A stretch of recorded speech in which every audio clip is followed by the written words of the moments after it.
Rich dad poor dad की वो 5 सीखें जो आपको बताती हैं अमीर कैसे बने। दुनिया भर में मशहूर और बेस्ट सेलर किताब रिच डैड पुअर डैड के बारे में बहुत सारे लोग सुन रखा होगा।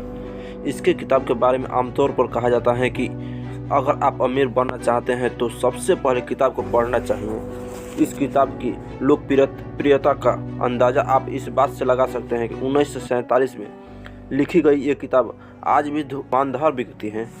100 से ज़्यादा देशों में 50 से अधिक भाषाओं में किताब छप चुकी है। इस किताब में कियोसाकी ने 2 पिताओं के बारे में बात की है। एक वो अपने खुद के पिता के बारे में और दूसरे उसके बेस्ट फ्रेंड पिता के बारे में।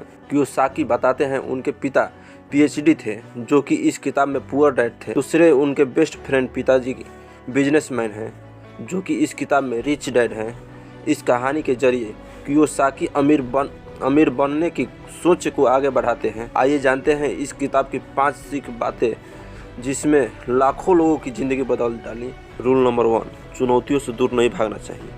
कियोसाकी की जो पहली सीख है वो ये है जो कि चुनौतियों से दूर नहीं भागना चाहिए बल्कि उन्हें एक अवसर के रूप में देखना और बदलना चाहिए। मिडिल क्लास फैमिली शुरू से ही अपने बच्चों को सिखाते हैं कि ये चीज़ अफोर्ड नहीं कर सकते, वो चीज़ अफोर्ड नहीं कर सकते। लिहाजा बच्चों को बचपन से ही लगता है कि ऐसी बहुत सी चीज़ें हैं जो उनकी पहुंच से दूर हैं। वहीं रिच फैमिली में बच्चों को सिखाया जाता है कि अगर उसको महंगी चीज़ चाहिए तो वो उसे कैसे अफोर्ड कर सकते हैं।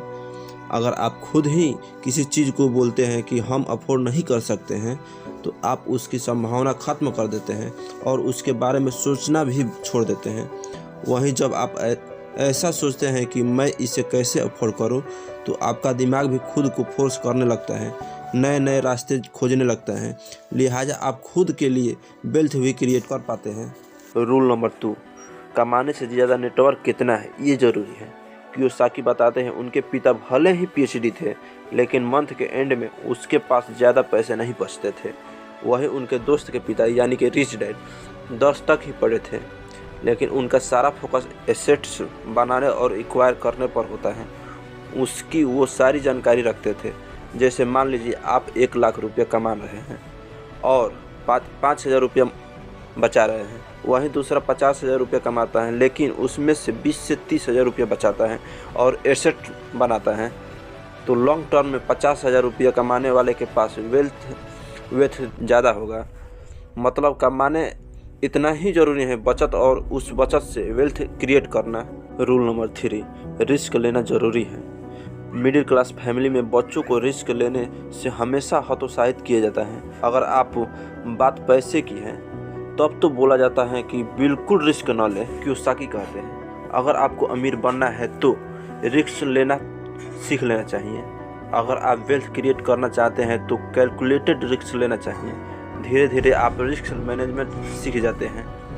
मिडिल क्लास में नुकसान झेलने की क्षमता कम होती है जबकि अमीर लोग हंटोज भी झेल सकते हैं। अमीर लोग रिस्क लेकर गलतियां करते हैं और सीख लेते हैं, फिर उन गलतियों को दोहराते नहीं हैं। रूल नंबर 4, पर्सनल फाइनेंस में खुद को एजुकेट करना चाहिए। हमें पर्सनल फाइनेंस के बारे में कम से कम 4 बेसिक बातें जाननी चाहिए। पहला, बेसिक अकाउंटिंग। हम कंपनी के फाइनेंशियल स्टेटमेंट को पढ़ सके, समझ सके। दूसरा, इन्वेस्टिंग से हम अपने पैसे को बढ़ा सकें। तीसरा, फाइनेंशियल मार्केटिंग के बेसिक रूल्स पर पता होना चाहिए। चौथा, टैक्स से संबंधित बातों हमें जानना चाहिए ताकि हम जो पैसा कमा रहे हैं उसे बचा सकें। कई बार ऐसा होता है कि कुछ लोग अमीर होते हैं लेकिन धीरे धीरे अपना पैसा गंवा देते हैं। इसकी बड़ी वजह है फाइनेंशियल एजुकेशन की कमी। रूल नंबर 5, खुद के लिए काम करें। कियोसाकी कहते हैं कि आप पूरा जीवन दूसरे के लिए काम करके यानी नौकरी करके वेल्थ क्रिएट नहीं कर सकते। एक कर्मचारी अपनी 1 महीने की मेहनत 1 महीने की सैलरी के लिए खर्च करता है, वहीं सप्लायर कर्मचारी को जितनी सैलरी देता है उसके कई गुना निकालने पर फोकस रखता है।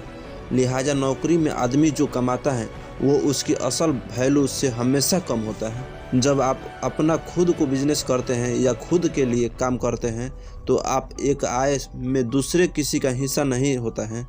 आय पर कोई सीलिंग नहीं होती है। आप जितना कमाएंगे उतना ज़्यादा सेव कर पाएंगे, जितना सेव करेंगे उतना ज़्यादा एसेट्स एक्वायर कर पाएंगे और उतना ही ज़्यादा वेल्थ क्रिएट कर पाएंगे। तो हमें उम्मीद है कि हमारे द्वारा बताई गई जानकारी आप लोगों को ज़रूर पसंद आई होगी। तो एक प्यारा सा कमेंट कर सकते हैं और सोशल मीडिया पर शेयर कर दीजिए ज़रूर, ताकि अन्य लोगों को भी जानकारी प्राप्त हो जाए। चलिए मिलते हैं नेक्स्ट वीडियो में, तब तक जय हिंद, वंदे मातरम।